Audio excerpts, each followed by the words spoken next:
जय भवानी, जय शिवाजी, जय भवानी, जय की, भारत माता की, जय भवानी, जय शिवाजी, जय भवानी, जय शिवाजी। है ना कोटू?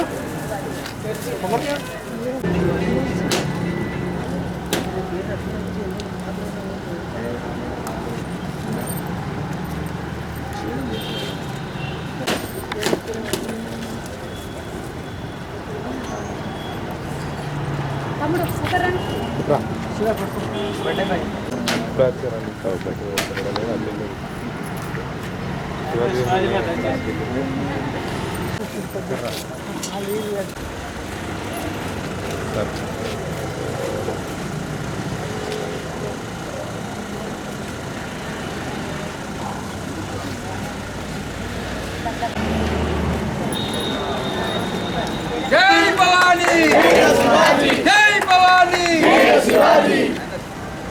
छत्रपति शिवाजी महाराज की जय, छत्रपति शिवाजी महाराज की जय।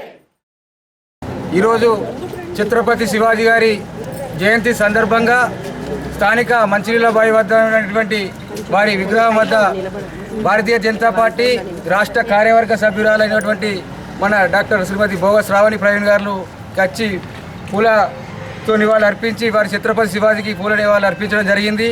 ఈరోజు మన యువత మొత్తం, భారతదేశం యువత మొత్తం ఛత్రపతి శివాజీ అడుగుదాడల్లో నడవాలి. ఛత్రపతి శివాజీలా మన దేశాన్ని, మన యువతను, మన ఆడబిడ్డలను అందరికీ ఛత్రపతి శివాజీ వారి చరిత్రను తెలియజేసే విధంగా అందరూ చెప్పాలని చెప్పి నేను మరొకసారి ఛత్రపతి శివాజీ జయంతి సందర్భంగా జగిత్యాల పట్టణ ప్రజలందరికీ శుభాకాంక్షలు తెలియజేస్తున్నాను. హైందవ ధర్మ స్థాపకుడు, మన భారతదేశంలో రాజులకే మహారాజు, భారత స్త్రీలందరికీ కూడా దేవుడిచ్చిన ఒక సోదరుడు ఛత్రపతి శివాజీ మహారాజ్ జయంతిని పురస్కరించుకొని ఈరోజు జగిత్యాల పట్టణంలోని మంచినీళ్ళబావి దగ్గర ఉన్న వారి విగ్రహానికి పూలమాలలు అర్పించడం జరిగింది. ఈ సందర్భంగా జగిత్యాల పట్టణ నియోజకవర్గ ప్రజలందరికీ కూడా ఛత్రపతి శివాజీ మహారాజ్ జయంతి సందర్భంగా శుభాకాంక్షలు తెలియజేస్తూ ఉన్నాను.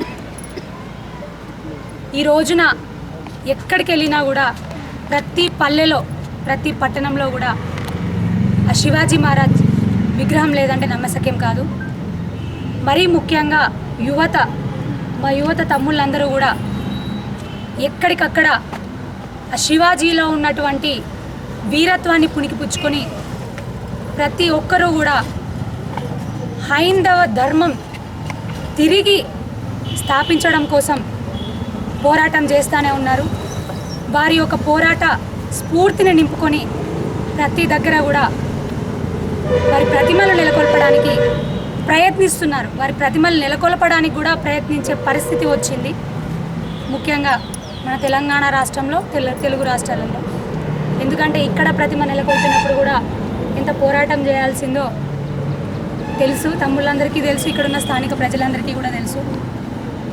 నేను ఇప్పటికీ, అప్పుడు మీతో ఉన్నాను, ఎప్పటికీ మీతో ఉంటాను, మీకు సోదరులుగా మీకు అండగా ఉంటాను.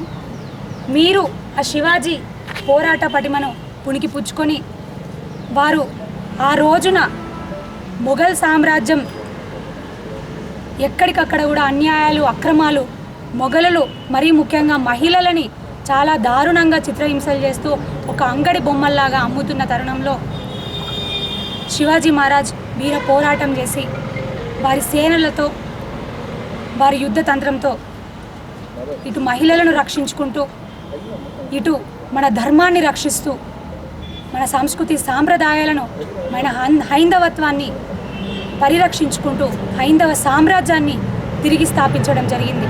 మరి అదేవిధంగా ప్రతి ఒక్క యువకుడు, ప్రతి ఒక్క మహిళ కానివ్వండి, ఆ శివాజీలోని వీరత్వాన్ని పుణికిపుచ్చుకొని శివాజీ మహారాజ్ వాళ్ళ తల్లిగారు జిజియాబాయి ఏ విధంగా అయితే తన పుత్రుణ్ణి పెంచి ఒక వీర శివాజీని మన భరత ఖండానికి అందించిందో, అదేవిధంగా ప్రతి ఒక్క తల్లి కూడా వారి బిడ్డలను వారి చరిత్రను చిన్నప్పటి నుంచి కూడా అవపోసన పట్టిస్తూ వారి యొక్క వీరత్వం, వారి యొక్క యుద్ధ విద్యలు, వారి యొక్క ఆలోచన శైలి ఇవన్నీ కూడా వారికి అవపోసన పట్టిస్తూ పెంచి ఒక శివాజీని సమాజానికి అందించవలసిందిగా కోరుకుంటూ, మరి మా తమ్ముళ్ళందరూ కూడా ఒక్కొక్కరు ఒక్కొక్క వీర శివాజీలా మారి, ఎందుకంటే ఉడుకుతున్నటువంటి యువ రక్తం మీది, మీరు తలుచుకుంటే ఏదైనా చేయగలరు. ప్రతి ఒక్కరూ కూడా మన ధర్మం కోసం, మన సంస్కృతి సాంప్రదాయాల కోసం, మన హైందవత్వం కోసం ఆ శివాజీ మహారాజ్ని ఆవహించుకొని ప్రతి ఒక్కరు కూడా పోరాటం చేస్తూ సమాజానికి తోడ్పాటును అందించాలని, మహిళలకు తోడ్పాటును అందించాలని కోరుకుంటూ ఈ రోజున మరొక్కసారి కూడా ప్రజలందరికీ శివాజీ మహారాజ్ జయంతి సందర్భంగా శుభాకాంక్షలు తెలియజేస్తా ఉన్నాను.